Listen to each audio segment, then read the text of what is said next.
completou-se o tempo. É quase uma expressão para dizer: já chega. Chega de pecar. Chega de viver mergulhado nesse mundo que vai nos deformando. Jesus vem até nossa praia.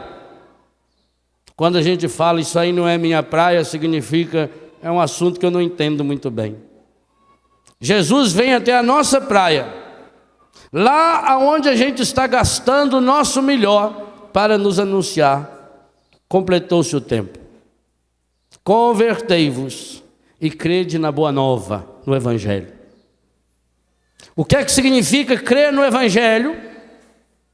Significa assumir o Evangelho como proposta de vida.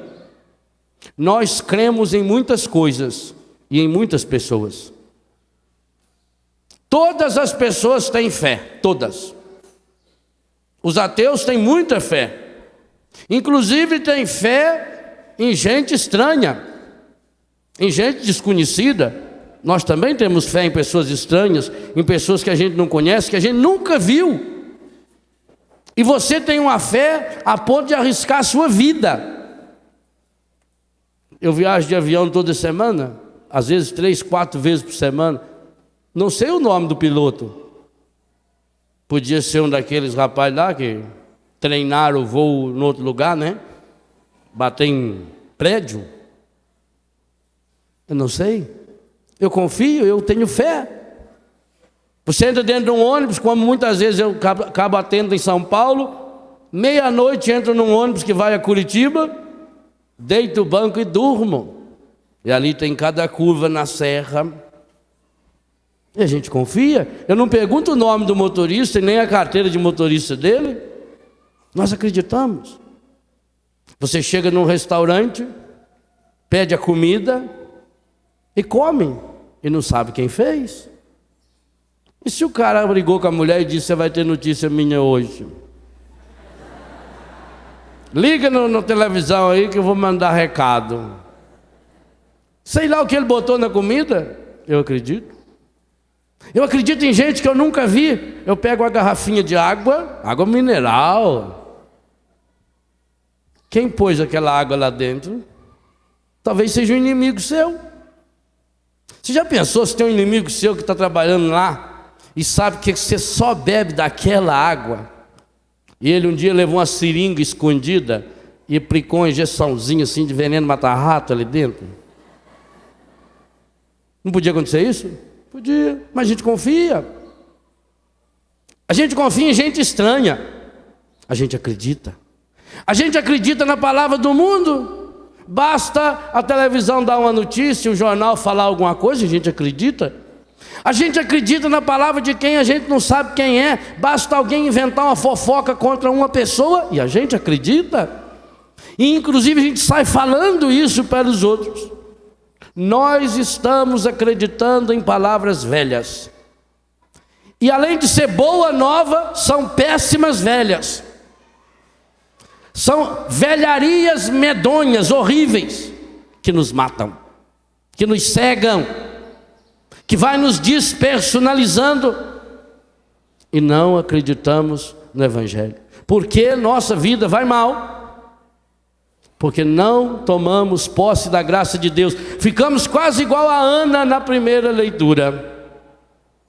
O nome da rival dela, a tradução saiu errada. Aí está aqui, é Fenena. É veneno. Esse é o nome dela. Que todo ano ficava atazanando a Ana. E embora o Elcana não dava o cano na Ana, e lhe amava em dobro, mais do que 10 filhos, ela não tomava posse do amor do marido. Ela ficava brava com a venena. O veneno já estava dentro dela. E por isso ela vai entrar na angústia. Ainda bem, quem continuar lendo Samuel vai perceber que ela vai chorar as mágoas para Deus. Vai derramar o coração diante de Deus.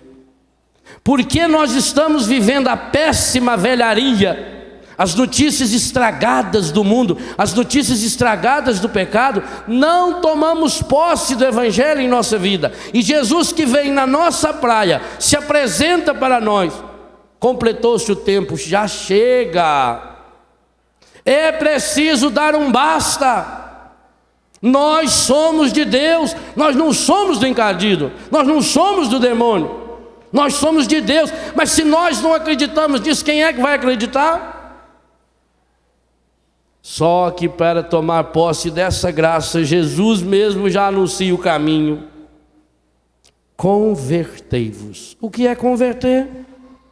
É mudar o rumo, é mudar de direção. Converter, segundo o versículo 17, 18 e depois o 20, é largar tudo: o barco, o trabalho, o pai, os empregados, tudo. Olha tudo que eles deixaram. Segui-me e eu farei de vós pescadores de homens. E eles imediatamente, lá em cima já diz, completou-se o tempo, deixaram as redes e seguiram. Versículo 20: imediatamente Jesus os chamou, e eles, deixando o pai no barco com os empregados, puseram-se a seguir Jesus. Imediatamente, na hora. Nós não nos convertemos porque não vivemos na hora. Nós ficamos protelando as coisas. Ah, quem sabe eu vou deixar. Ah, se Deus me ajudar um dia eu vou deixar. Ah, se isso acontecer na minha vida eu vou mudar. Por isso não muda? É imediato. Eles largaram tudo: o pai, a barca, os peixes, a profissão, os empregados, tudo. Desde as relações mais íntimas de família. Significa o seguinte: se a minha família está me levando para o inferno, eu tenho que me desatar dela. E eu não posso viver com quem me leva para o inferno. Eu não posso deixar o inferno entrar dentro da minha casa. Que seja através do meu pai, através da minha mãe, que seja através dos meus irmãos. É preciso converter. Aliás, Ezequiel capítulo 18 fala isso de modo com todas as letras. Não pense que porque o pai come uva estragada, o filho vai ficar com o dente feio. Cada um vai ser responsável. Cada um de nós é chamado a romper com o pecado. Então eu preciso perceber o que está me levando ao pecar, o que está me prendendo. Porque não acreditamos que somos de Deus, vamos tornando-nos pessoas fracas. Vocês imaginam a seguinte cena: uma assembleia, quem sabe do tamanho dessa aqui, talvez um pouco menor, mais ou menos 3.000 e poucos bispos, cardeais e padres do mundo inteiro, reunidos em Roma para a abertura do Concílio Vaticano II. João 23, Papa cujo corpo está intacto ainda na Basílica, desde Pentecostes do ano passado. João 23, aquele homem que foi escolhido para ser Papa, segundo a imprensa, porque quando o Papa Pio XII morreu, a imprensa dizia que a igreja já tinha um candidato a Papa. De fato era um homem muito santo, que estava sendo muito bem preparado, que depois se tornou Papa, que foi Paulo VI.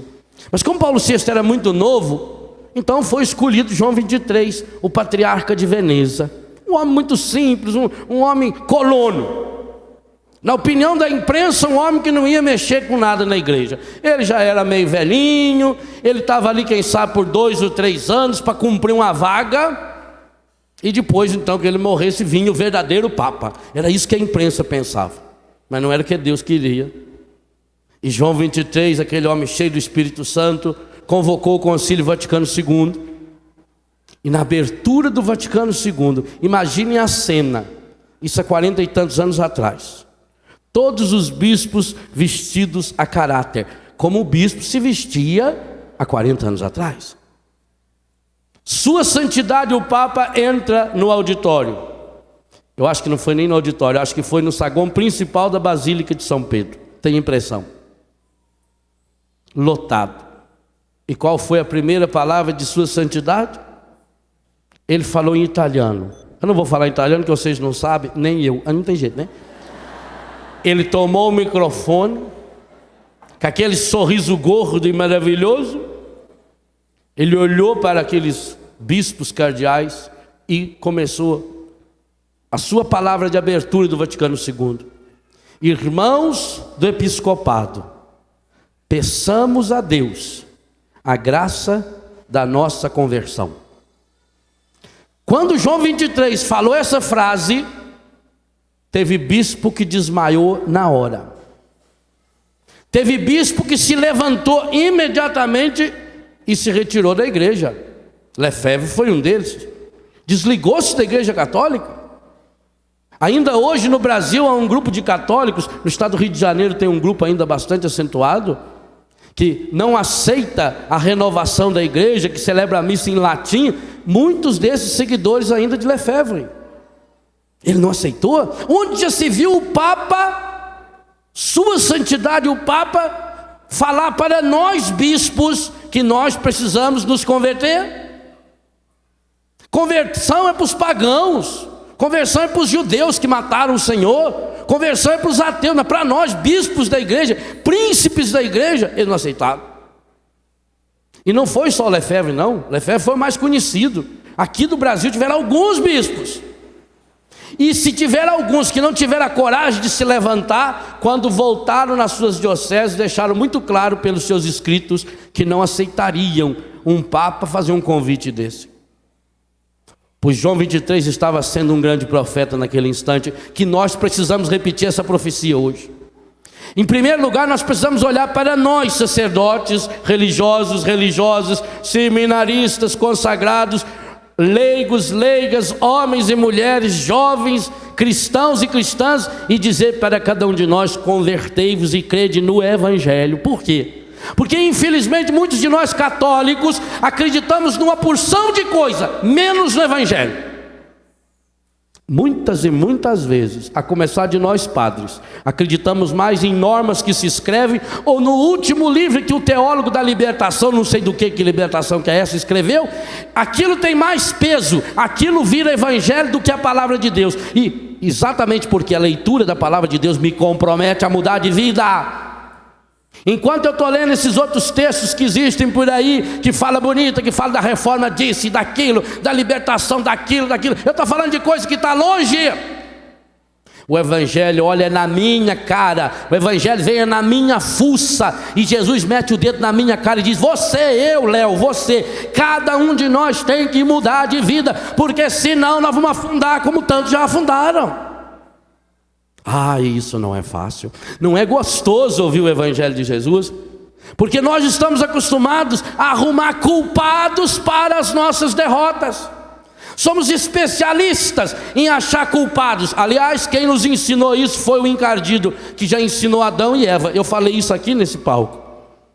Quando Deus vem humildemente chamar Adão e Eva para se converter, a primeira coisa que eles fazem é se esconder de Deus. Para mim é o versículo mais terrível da Bíblia. Adão e Eva se esconderam da face de Deus no meio das árvores do paraíso. E Deus humildemente vai atrás. É Deus que vem atrás. Como vem atrás de mim e de você. Como foi lá na praia de Pedro, de André, de Simão, de Tiago, de João. Ele vem na nossa praia. Ele foi lá atrás de Adão e Eva. E ele vem como alguém que precisa. Ele chama Pedro, e chama André, chama Tiago, chama João, chama o Léo, chama você como alguém que precisa. Ele vai até Adão e Eva humildemente. Mas Adão, quando Deus perguntou o que aconteceu, ele pôs a culpa na mulher e em Deus. Isso é terrível. O que aconteceu, Adão? Culpa não é minha. A mulher que o Senhor fez. Então se tem o culpado é ela ou é o Senhor que fez? Para que o Senhor fez desse jeito? Eu não pedi para nascer. Também vai pedir para nascer, se você não existia, só anda. Vai pedir que jeito? Quem não é, pede o quê? A mulher. Aí Deus vai na mulher. Deus é humilde demais. Ele vai lá: minha filha. Não é culpa minha não, foi a cobra, a serpente. Mas a serpente pegou a maçã e pôs na sua boca? Ou seja lá a fruta que foi, porque essa fruta é aqui dentro. Claro que lá é uma linguagem de analogia, mas vocês vejam que até na linguagem de analogia aparece o terrível do pecado. Nós estamos sempre procurando culpados. As coisas não vão bem na minha vida, porque quando eu nasci era assim. Porque eu sofri muito quando eu era pequeno. Porque quando eu era criança me faltou isso. Porque fulano fez isso e aquilo. Nós somos especialistas em achar culpados para as nossas derrotas. Jesus, ele não vem com culpas e com desculpas. Ele não culpa a doutrina capitalista, ele não culpa a filosofia não sei do que, ele não vai falar do proletariado, ele não vai falar da reforma não sei das quantas. Jesus olha para mim, para você e diz: muda em primeiro lugar o seu coração. Sai dessa vida de pecado. Quando? Imediatamente, agora. Mas Senhor, será que não podia ser depois? Mas eu gosto tanto. Por que a gente peca? Porque o pecado na hora é gostoso. Fosse ruim, ninguém pecava. Ninguém confessa que deu martelado no dedo. O pecado é bom na hora, ele é agradável, ele engana, mas tem que ser imediato. Esse imediato. Como é que eu vou viver? Eu já estou acostumado a viver assim. A gente vai se acostumando porque o pecado vai embromando a gente e a gente vai acreditando nele. O evangelho é duro. O evangelho não põe culpa em ninguém. O evangelho não acha desculpa para nada e para ninguém. O evangelho diz: você precisa mudar de vida. O que você precisa mudar de vida? É você. Não é seu pai, não é sua mãe, não é seu marido, não é sua... padre, irmão, o meu problema é meu marido, padre. Eu rezo e ele não muda. Por isso que ele não muda. Porque a senhora, embora esteja rezando, está cada dia pior. Eu tenho que ser melhor. Sou eu que preciso. Jesus olha para cada um de nós. A grande mudança do universo inteiro tem que começar em mim. João 23 sabia muito bem que o mundo precisava mudar, mas ele oferece essa proposta de mudança para a igreja em primeiro lugar. João 23 sabia muito bem que o Espírito Santo queria renovar a face da terra inteira, mas ele sabia que tinha que começar pela sua igreja, pelo Papa, pelos bispos, pelos padres, e hoje volta esse mesmo tema para nós. O que adianta eu ficar achando culpados? Na minha cidade a igreja é vazia porque o padre da minha cidade, ele é contra isso. O padre da minha cidade não deixa rezar em língua. Ora, reza em língua no banheiro da sua casa. O padre vai lá no banheiro e fala assim: fecha a porta que ele não vai. Liga o chuveiro e começa a cantar.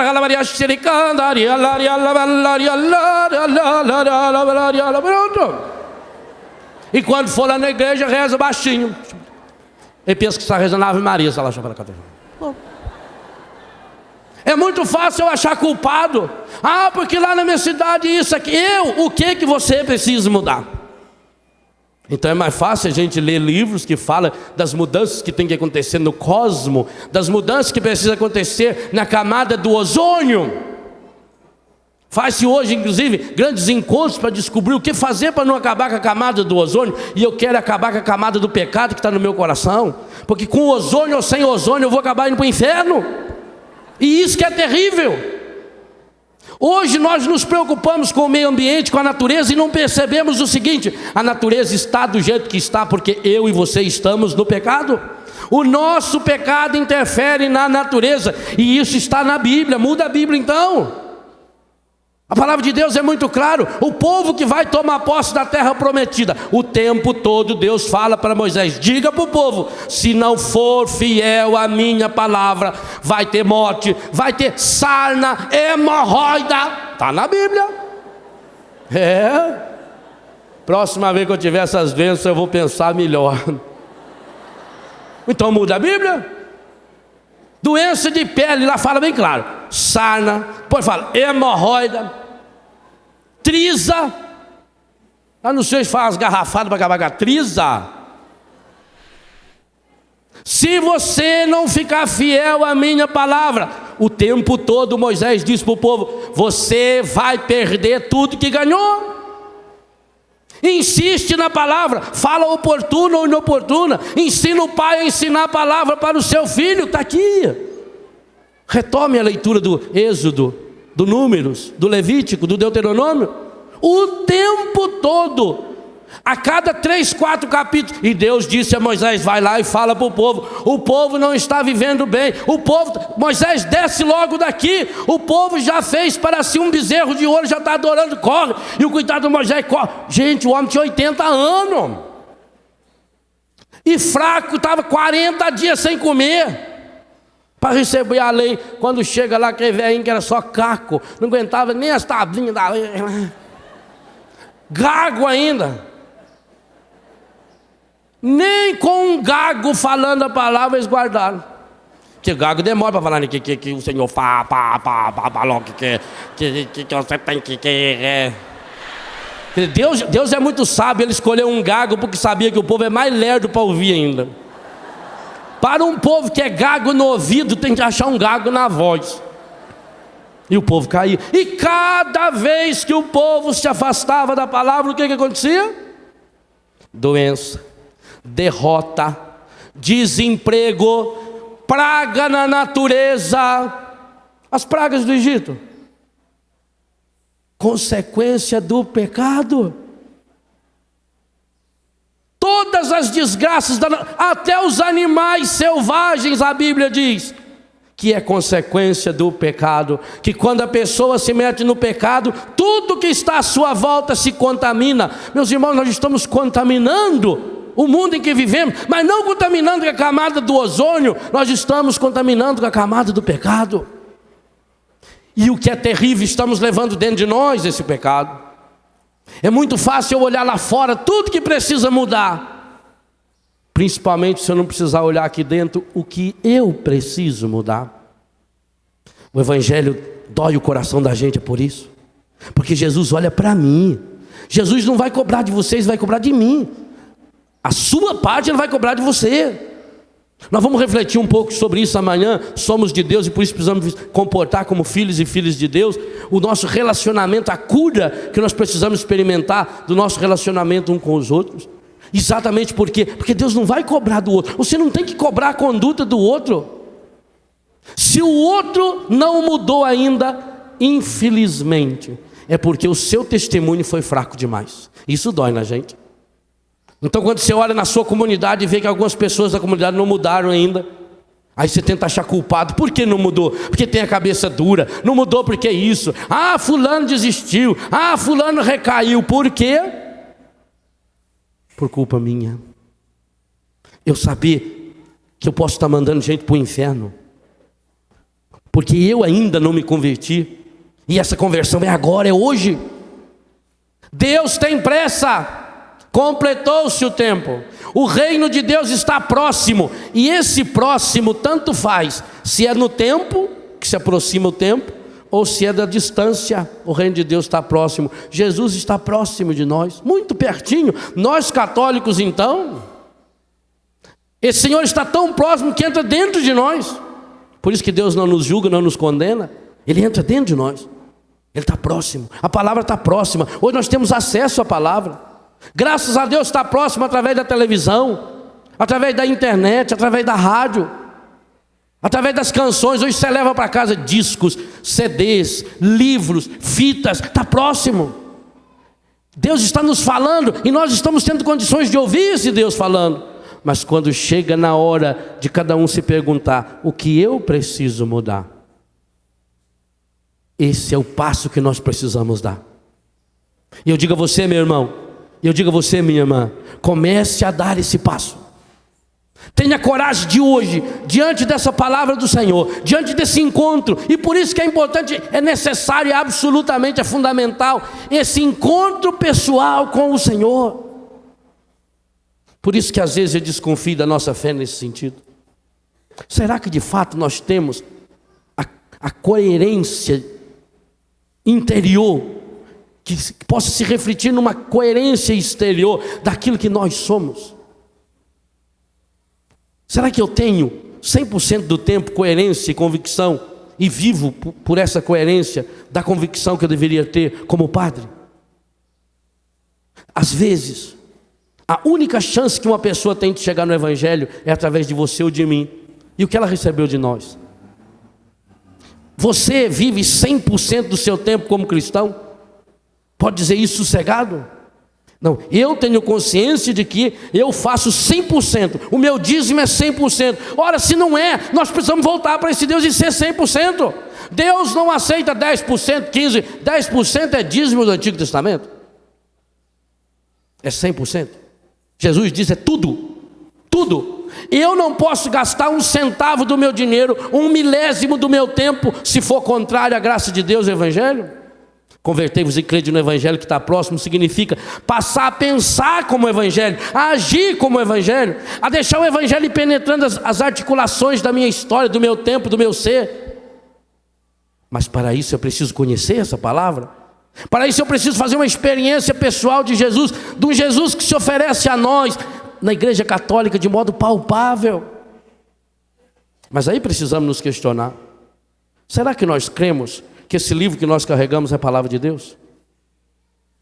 Se eu creio que isso é palavra de Deus, eu tenho que devorar essa palavra, eu tenho que saber de cor essa palavra, eu tenho que saborear essa palavra. A Bíblia diz muito claro, dia e noite, o tempo todo.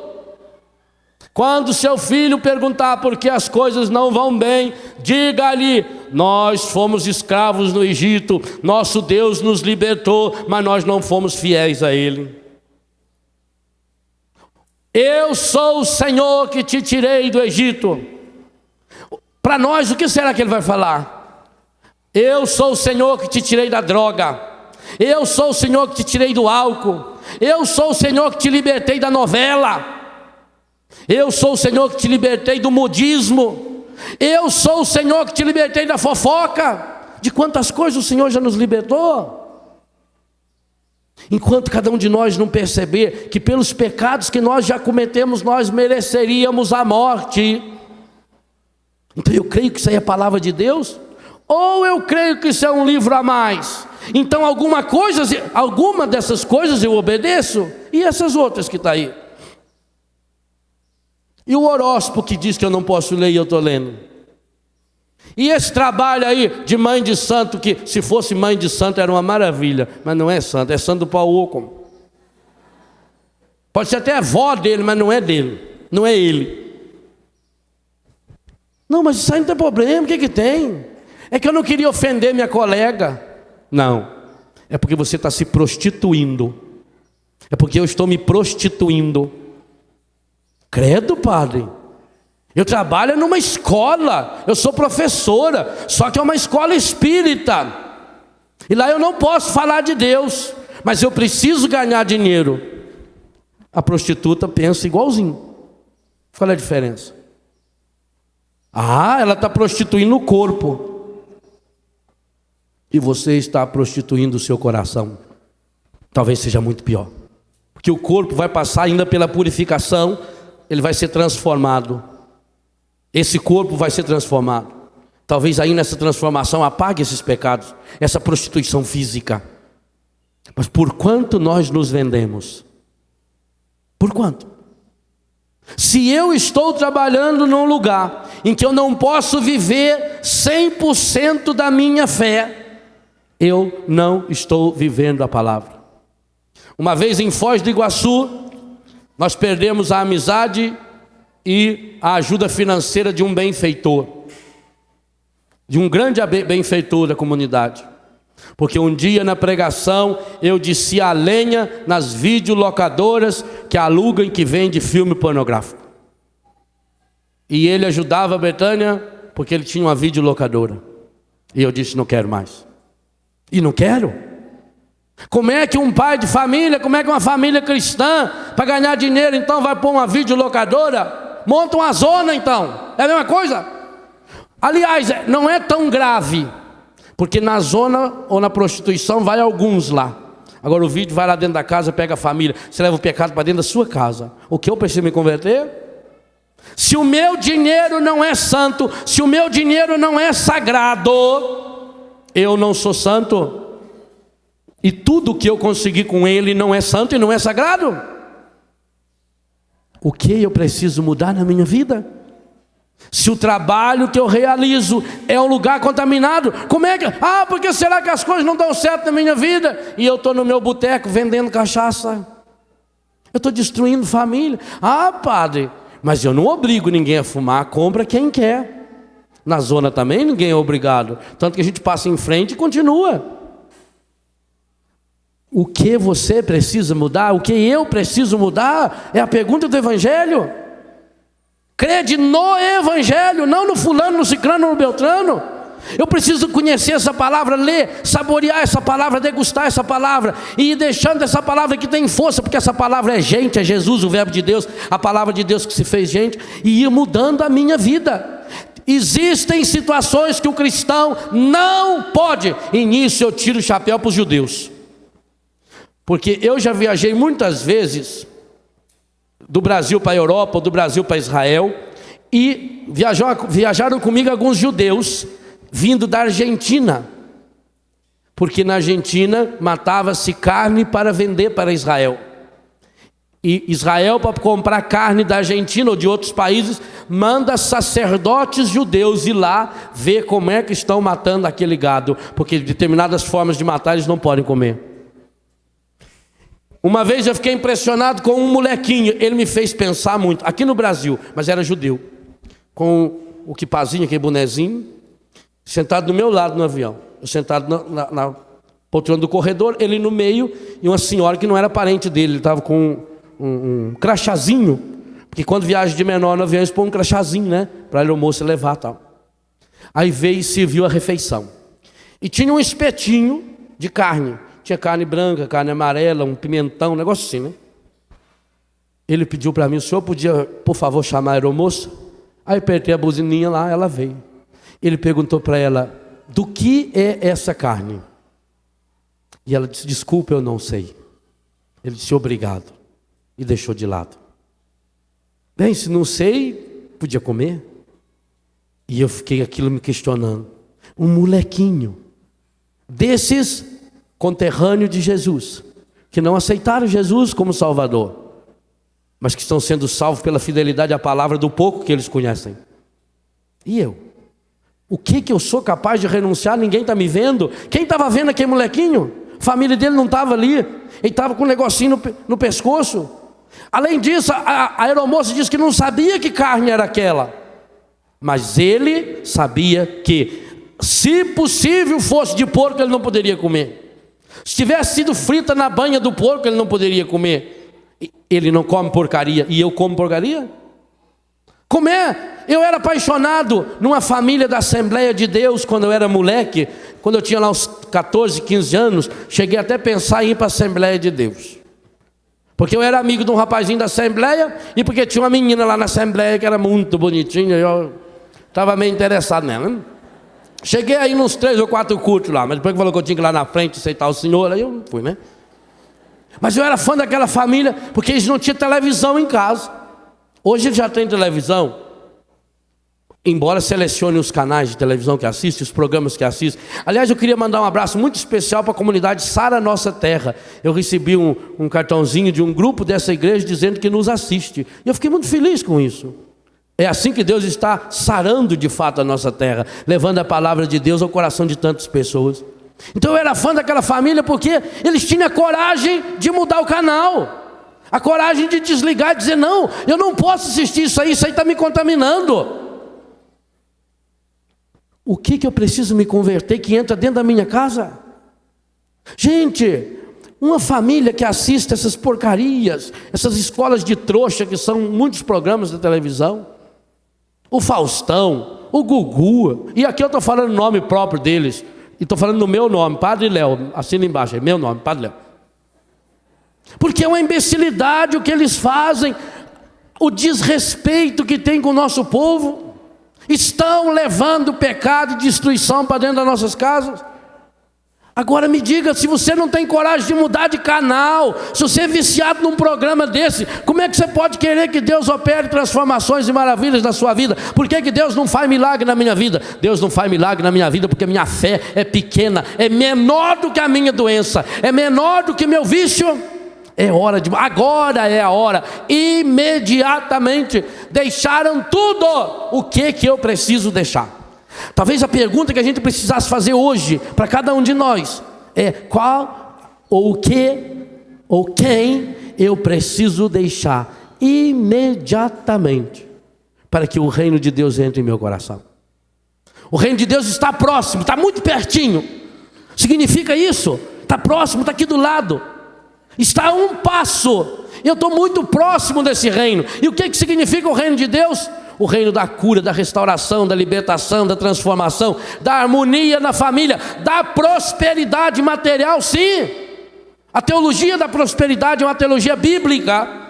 Deus promete ser fiel com o seu povo. Ele diz que se nós formos fiéis no nosso dízimo, Ele será fiel conosco. Ele diz que se você for fiel, Ele vai abençoar a sua casa, o seu trabalho, a sua terra vai produzir. Ele está dizendo, a palavra está dizendo, o reino está próximo, mas eu estou longe. Não adianta nada estar aqui próximo e eu estar com a cara virada. Converter é olhar para o reino. Mas aí quando eu olho para o reino, eu olho para Jesus, eu vejo que tem aqui entre o Léo e o Senhor há obstáculos, sutis e bonitos, suaves. Às vezes é um programa de televisão, às vezes é um vício. Gente, eu levei muitos anos para deixar o cigarro. Eu fumava escondido. Era a cruz que eu tinha, vergonha da minha vida, mas eu tinha. Só não fumava escondido perto da minha família e dos meus amigos íntimos. Senão tinha que ficar escovando o dente. Fumava. A mesma mão que consagrava a Eucaristia, fumava. O demônio vai fazendo você acreditar. O que tem? Um cigarrinho de vez em quando. Não tem nada demais. Vou me controlando. Mas eu estou pagando dízimo para o demônio. Estou gastando o meu dinheiro. Estou investindo numa indústria que mata. Mas eu só mudo de pecado, porque eu não tenho coragem de dizer, não, eu não quero mais, imediatamente. O PHN tem que ser PH de hora, não é só de hoje. Por essa hora, é agora. O tempo que eu tenho é agora, é imediatamente, é agora. Ah, mas é muito cansativo. O que tem? Eu vou deixar para outro dia então. Se Deus quiser, quando eu voltar na minha cidade, eu vou começar um regime. Começa hoje. Mas aqui é difícil, padre, aqui na barraca. Talvez a sobra da língua dê já para você passar uma semana sem comer nada. Eu estou protelando. Eu estou deixando para amanhã, para depois de amanhã, para depois de amanhã, para não sei quando. Mas eu gosto tanto dessa pessoa. Se você gosta mesmo, você não queria levar essa pessoa para o inferno. O que dói na gente quando a gente peca com alguém é isso. Até a gente perceber que a gente não ama essa. Se eu estou vivendo uma vida de pecado com alguém, o que me dói nisso? É saber que eu não gosto dessa pessoa. Não gosto para valer, não. Se eu estou levando ela para o inferno. Como é que eu tenho minha esposa, mas tenho um amante que eu gosto dela? Se eu gostasse, eu não ia querer levar para o inferno. Padre, eu gosto muito do meu filho. Se eu falar isso, ele vai ficar com raiva de mim. Então, você quer que ele fique gostando de você ou quer que ele vá para o céu? Pensa bem. Que mãe poderia ficar serena e tranquila sabendo que o seu filho está decididamente caminhando para o inferno e ele vai para lá? A palavra de Deus não muda. Jesus foi muito claro. O Antigo Testamento inteiro é muito claro. Nós somos responsáveis pelas nossas ações. Gente, leiam a vida de Moisés. Que homem fabuloso. Um homem que se lançou para Deus. Um homem que aos 80 anos de idade saiu do Egito e atravessou 40 anos de deserto. Um homem que sofreu pelo povo. Um homem que jejuava. Um homem que subia no monte, passava horas em oração. Ele rezava tanto que o braço dele não aguentava ficar levantado, tinha que alguém me segurar o braço para ele. Um homem de um poder fabuloso, estendeu a vara e o mar se abriu. Estendeu a mão para o céu e choveu maná. Quanto poder esse homem tinha em Deus! A irmã dele que falou mal dele ficou com lepra, ele rezou por ela e ela foi curada. Que homem, o homem que falava face a face com Deus, mas não entrou na terra prometida. É duro, mas leiam, quando ele fala em Deuteronômio 30, por exemplo, ele não tem mágoa de não entrar na terra, porque ele sabia que não entrou, porque não se converteu enquanto era tempo. Ele subiu lá em cima do monte, ele enxergou a terra, ele viu Jericó, a cidade mais antiga da terra, mas não entrou na terra, morreu ali. E quem conduziu o povo na terra foi Josué. Deus é justo, Deus é fiel, e Ele vai ser justo comigo e com você. Nós só temos o tempo dessa vida. A conversão é um processo, sim, é um processo, mas tem que começar para valer hoje. Agora, porque é um processo, a pessoa vai indo, não, chega uma hora que tem que cair do cavalo, igual Paulo. Senhor, quem és? Sou eu a quem tu persegues. E ele levantou dali e começou uma vida nova. Jesus ofereceu a conversão para muita gente que estava num pecado muito pior do que nós.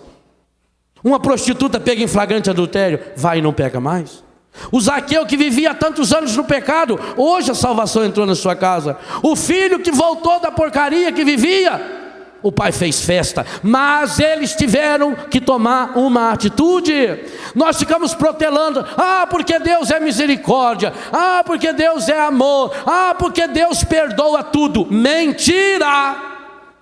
Uma das grandes mentiras que dizem é que Deus pode tudo. Deus não pode tudo. Pecar, por exemplo, ele não pode. Deus perdoa tudo. Mentira! A hipocrisia, ele não perdoa, porque se ele perdoasse, Jesus então não foi fiel a Deus. E seria um absurdo a gente achar que Jesus foi pecador. Por que ele não perdoa os hipócritas? Por que Jesus meteu o dedo na cara lavada dos fariseus e falou para eles: raça de víbora, sepulcro caiado, geração adúltera? Porque não amava eles? Por acaso Jesus tinha mágoa? Não. Porque às vezes é preciso dar um chacoalhão. Às vezes é preciso que morra alguém para que a família se reúna. Às vezes é preciso um chacoalhão. Não é Deus que manda desgraça, não. A nossa história produz desgraça. A nossa ausência de Deus produz as enfermidades. Por que eu estou doente? Eu estou doente porque eu estou vivendo no pecado. Eu estou doente porque eu sou escravo do pecado. Eu estou doente porque eu sou um monte de merda que não tem coragem de dizer não ao pecado. Mas é muito fácil eu achar quem está errado. Coisa mais fácil que tem eu comentar a vida alheia. Tem gente que se reúne só para isso. Tem gente que se torna especialista em falar mal dos outros.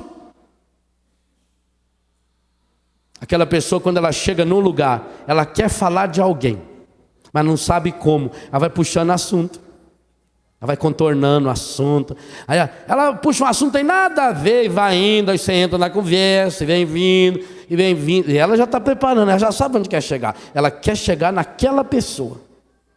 Aí quando alguém cita aquela pessoa, ela diz: falar nisso.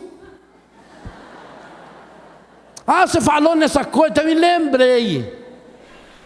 Quando fizer isso, peça a pessoa que faça assim sempre, para limpar o veneno, que às vezes está escorrendo. Limpa o veneno.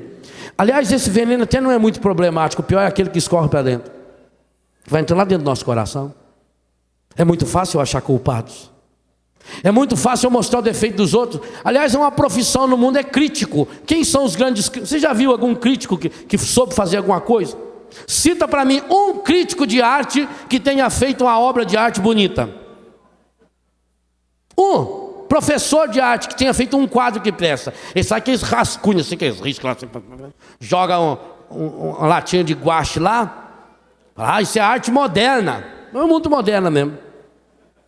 Um crítico de música que sabe fazer uma música. Todos os críticos normalmente não sabem fazer nada.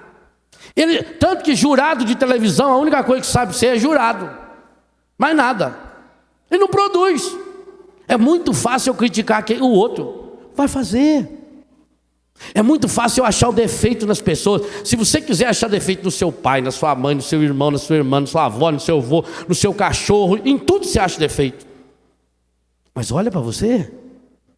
Hoje o Evangelho olha para mim, para você. Hoje Jesus chega na nossa praia e diz: convertei-vos. Você precisa mudar de vida. pelo caminho que você está indo, você vai cair num buraco grande demais. O que eu preciso me libertar? Eu estou amarrado pelo pecado. O pecado vai nos amarrando, vai nos fazendo pessoas fracas. E nós vamos acreditando que somos de quem? Que somos do mundo. A gente vai se conformando com o pecado. Fazer o quê, né? Você não é o primeiro e nem vai ser a última. Olha como é que o demônio é. Isso parece uma misericórdia muito grande, né? Parece uma caridade. Tenha paciência, viu? Fazer o quê, né? É assim mesmo. No começo é assim, depois piora. Homem é tudo igual, é uma coisa. Ih, minha filha, desde que o mundo é mundo. Sim, alguém já viveu desde que o mundo é mundo para estar falando isso? Você precisa mudar. Se você é único, Deus quer escrever uma história única com você. Jesus chamou quem? Aquele dia chamou Pedro. O Pedro podia dizer uma desculpa, quem sabe? Senhor, mas nós temos muito peixe, eu quero fazer ser o pescador de homens. Eu quero dar um sentido à sua vida, Pedro.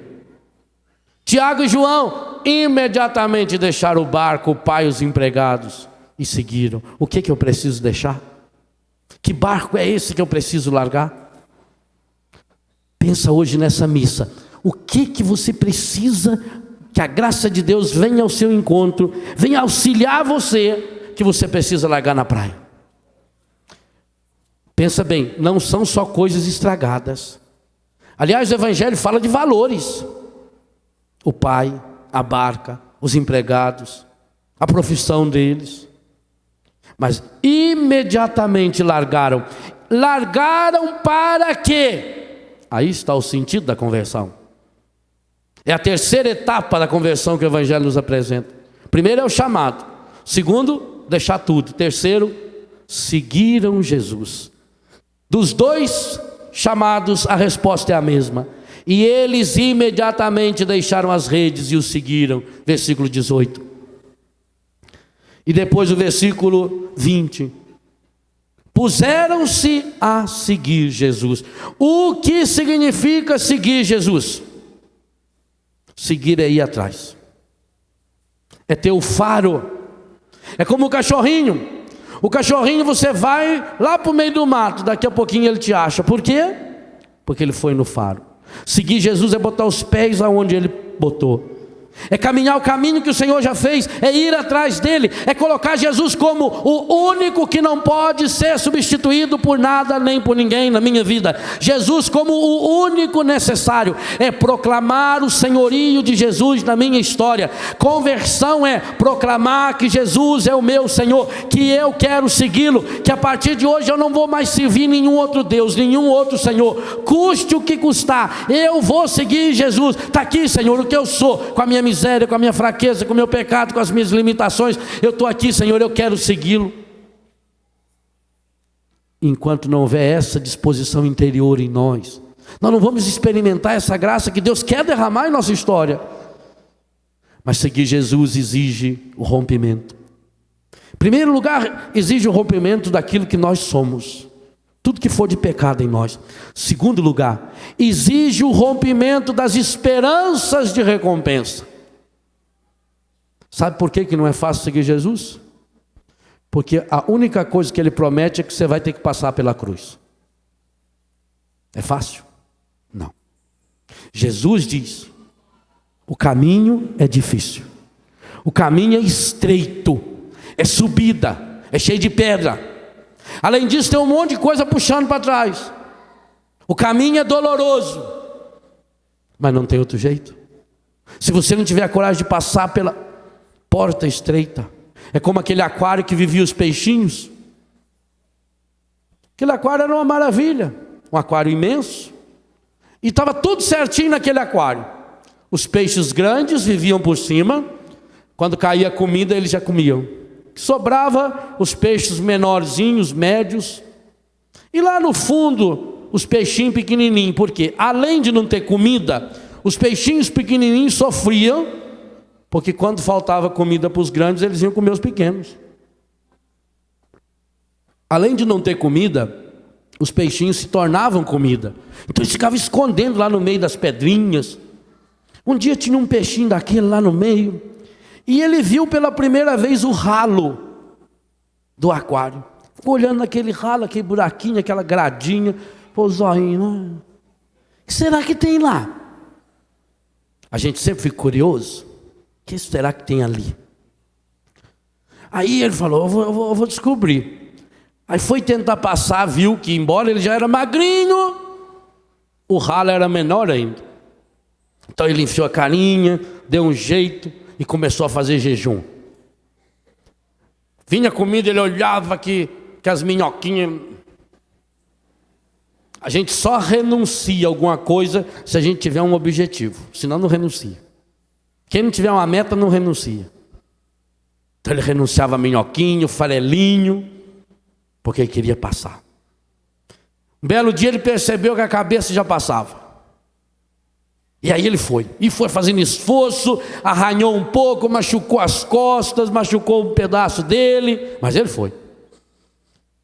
Raspou tudo e passou. Quando ele passou, logo ele caiu já na corrente de água, aquela água bonita, já viu uns matinhos do lado, já começou a ficar feliz. Falou, e eu preso naquele aquário? Olha aqui que maravilha. Andou mais um pouquinho e aquele cano caiu num imenso lago, uma lagoa. Quando ele viu aquela lagoa era 50, 60 vezes maior do que o aquário, mas tinha tanto peixe naquela lagoa, inclusive peixe maior do que aqueles peixes que tinha no aquário, só que aqueles peixes não queriam comê-lo, porque tinha tanta comida, que ele estava feliz ali dentro, e ele pergunta, o que é isso aqui? Isso aqui é o lago. Que coisa linda, o lago é maior que o aquário. E ele foi conhecendo o lago, aquele lago, descobriu que o lago tinha uma saída, perguntou, e essa saída? Vai para o rio. O que é o rio? O rio é um lago que anda, é um lago imenso. Aí eu quero conhecer o rio.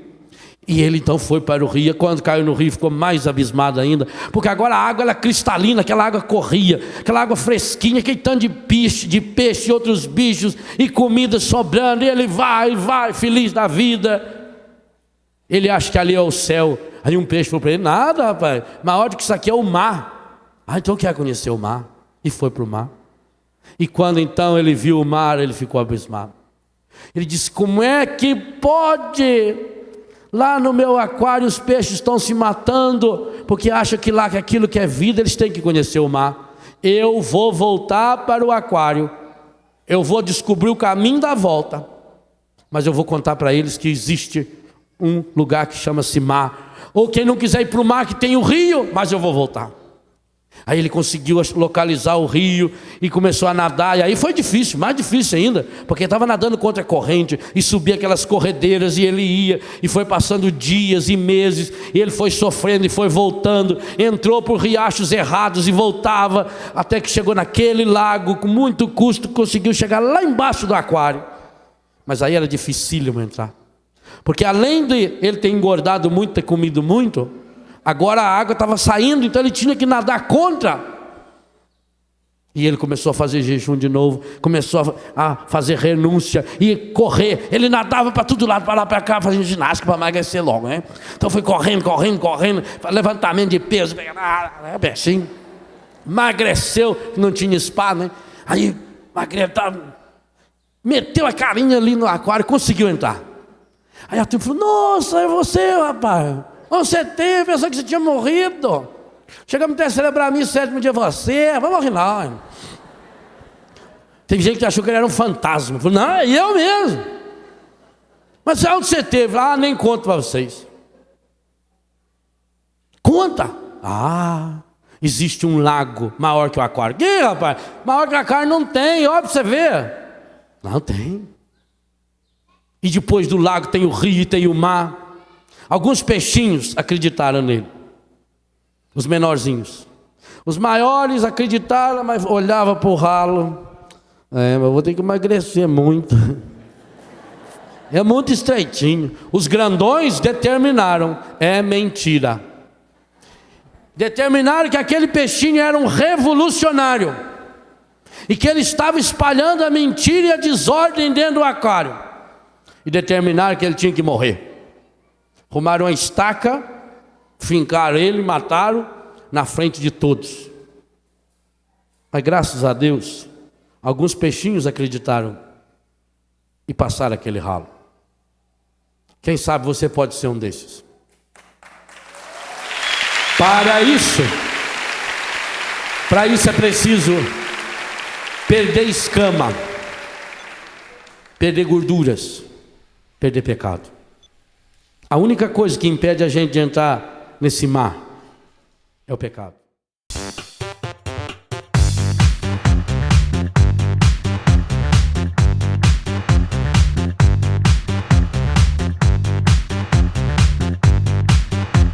CançãoNovaPlay.com. Assine já!